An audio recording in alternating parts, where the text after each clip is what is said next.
Bulletin का आगाज करते हुए बात सबसे पहले बड़ी खबर की जो कि मिल रही है राजधानी रायपुर से। स्कूल में छात्र की पीट कर हत्या हुई है। जी हां, 10वीं की पूरक परीक्षा देने स्कूल गया था छात्र।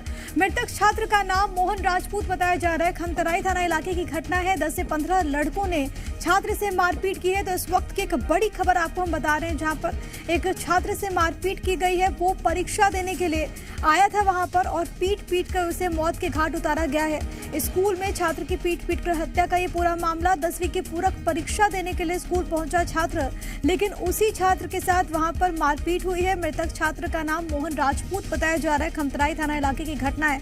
10 से 15 लड़कों ने इस वारदात को अंजाम दिया है। कारण अभी तक स्पष्ट नहीं हुआ है। देखना होगा कि पुलिस की ओर से क्या जानकारी सामने आती है। क्या कोई पहले से विवाद था, क्या पुरानी कोई रंजिश थी जिस कारण इस वारदात को अंजाम दिया गया, क्योंकि बहुत प्लानिंग के तहत अभी तक जो बातें सामने आती हैं और जो पहलू अगर आप देखेंगे बहुत प्लानिंग के तहत भी हो सकता है, क्योंकि 10 से 15 लड़के वहां पर मौजूद थे जिन्होंने छात्र से मारपीट की और उसे मौत के घाट उतारा गया। बच्चा परीक्षा देने के लिए पहुंचा था, तो क्या वहां पर कुछ अनबन हुई थी? इन तमाम पहलुओं से अब जांच के बाद ही तमाम चीजें, तमाम तस्वीर जो है वो क्लियर हो पाएगी, स्पष्ट हो पाएगी। लेकिन एक छात्र जो कि पूरक परीक्षा देने के लिए पहुंचा था, वहां पर उसके साथ मारपीट की जाती है, पीट कर उसकी हत्या की जाती है। रायपुर से बड़ी खबर है। 10वीं की पूरक परीक्षा देने वाला स्कूल का छात्र, उसको मौत के घाट उतार दिया गया। पीट कर उसकी हत्या हुई है। मोहन राजपूत के तौर पर उसकी पहचान। खमतराई थाना इलाके की पूरी घटना है। जाहिर तौर पर कानून व्यवस्था पर भी गंभीर सवाल यहां पर उठ रहे हैं इस वारदात के बाद, क्योंकि एक तो राजधानी रायपुर में ऐसी घटना होती है, दूसरी तरफ एक स्कूल के बच्चे को निशाना बनाया जाता है। तमाम जानकारी के साथ मेरे सहयोगी सत्य प्रकाश इस वक्त राजधानी रायपुर से लाइव मौजूद हैं। सत्या, ये मामला बहुत हैरान कर देने वाला है, बहुत चिंताजनक है। फिलहाल क्या क्या जानकारी सामने आई और पुलिस किस पहलू से जांच कर रही है मामले की?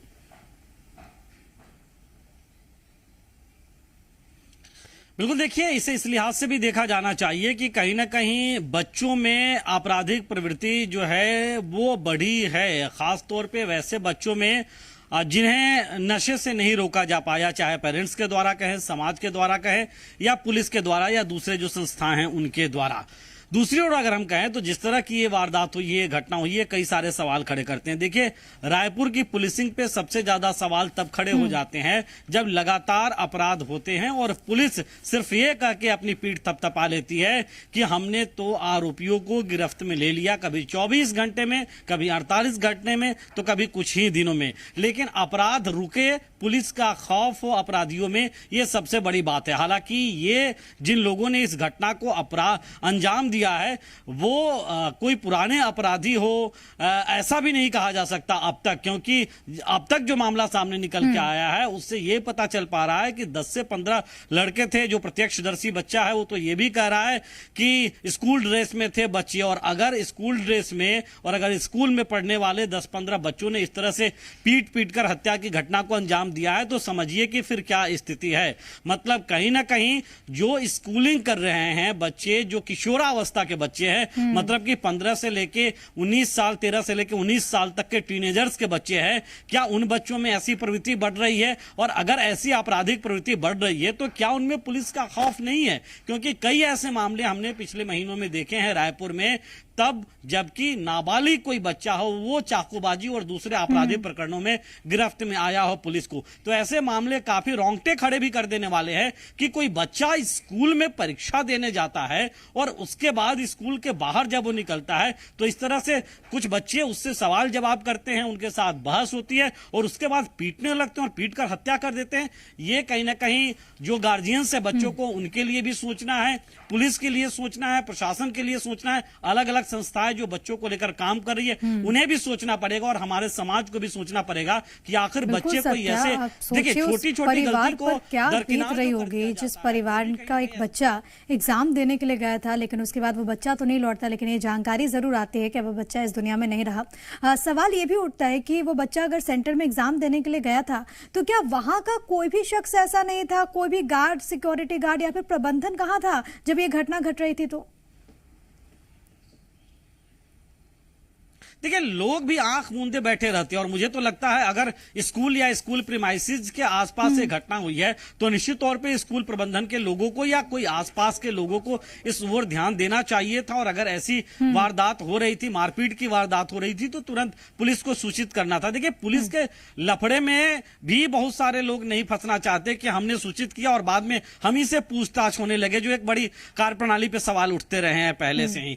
तो कोई भी व्यक्ति, अगर कोई सजग व्यक्ति है और इस तरह की कहीं घटना मारपीट की हो रही है, अगर कोई स्कूल का ही व्यक्ति हो तो उसकी तो ये पहली जिम्मेदारी बनती है अगर वो देख रहा हो तो। लेकिन दूसरे भी व्यक्ति अगर कोई देख रहे, देखिए अभी 2-3 दिन पहले की घटना मैं बताऊं, हम लोग रायपुर का पौष इलाका है तेली बांधा और वहां पे मरीन ड्राइव जो है वहां पे आए दिन जो है वो लोग बैठे रहते हैं, लेकिन वहां पे स्कूली बच्चे मारपीट कर रहे थे और बाद में जाके हम लोगों ने उनको वहां से हटाया था कि ऐसी चीजें नहीं। तो ऐसे बहुत सारे लोग हैं जिस ओर ध्यान देते हैं तो बड़ी वारदात टल जाती है। लेकिन आंख मूंद कर अगर तमाम जो जिम्मेदार है वो बैठ जाए, जो लोग देख रहे हैं वो बैठ जाए, तो ऐसे में इस तरह की घटनाएं, देखिए बड़ी दुखद घटना है, क्योंकि एक बच्चा एग्जाम देने जाता है और उसके बाद ऐसे पीट कर उसकी हत्या कर दी जाती है, अपने आप में बेहद दुखद घटना है। और बड़ा सोचने वाला विषय है कि अगर स्कूली बच्चों का ही इन्वॉल्वमेंट है इसमें, तो बड़ा सोचने वाला विषय है कि स्कूली बच्चे किस ओर जा रहे हैं। बिल्कुल, ये बहुत बड़ी बात है सत्या कि देखिए आपराधिक वारदातें तो बढ़ रही हैं, प्रदेश में बढ़ रही हैं, कई सारे ऐसे मामले सामने आ चुके हैं,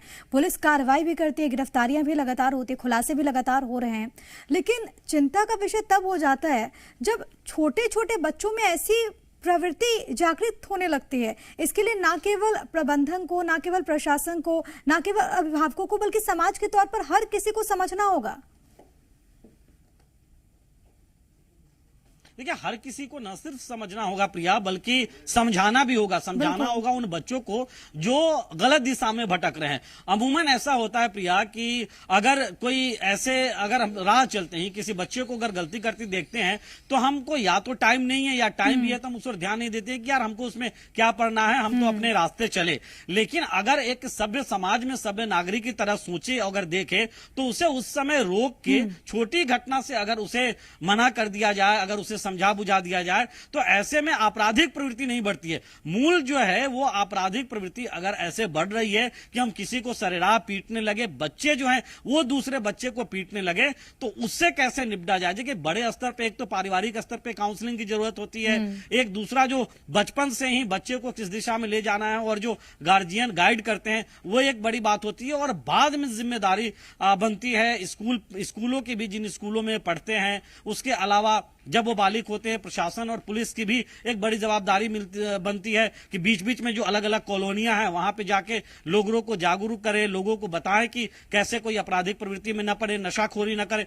ऐसी बहुत, देखिए नशाखोरी एक बड़ी वजह मैं मानता हूं कि जिस तरह से नशे के आदी हो रहे हैं छत्तीसगढ़ में और नशे का जिस तरह से कारोबार फलता फूलता पिछले दिनों में दिखाई दिया था, बड़ी खेप गांजे की पकड़ी जाती है, बड़ी खेप दूसरी नशाली जो पदार्थ है उसके पकड़े जाते हैं। ये सब आगे आए और कम से कम इन छोटे छोटे बच्चों को, इनकी जिंदगी को बचाएं। और जो मासूम बच्चे हैं, जिस तरीके से इस बच्चे का हाल हुआ, वैसा दूसरा बच्चा कभी इस हादसे का, ऐसे हादसे का शिकार ना हो, यही उम्मीद की जानी चाहिए। बहुत धन्यवाद आपका तमाम बातचीत और जानकारी हम तक पहुंचाने के लिए सत्य प्रकाश।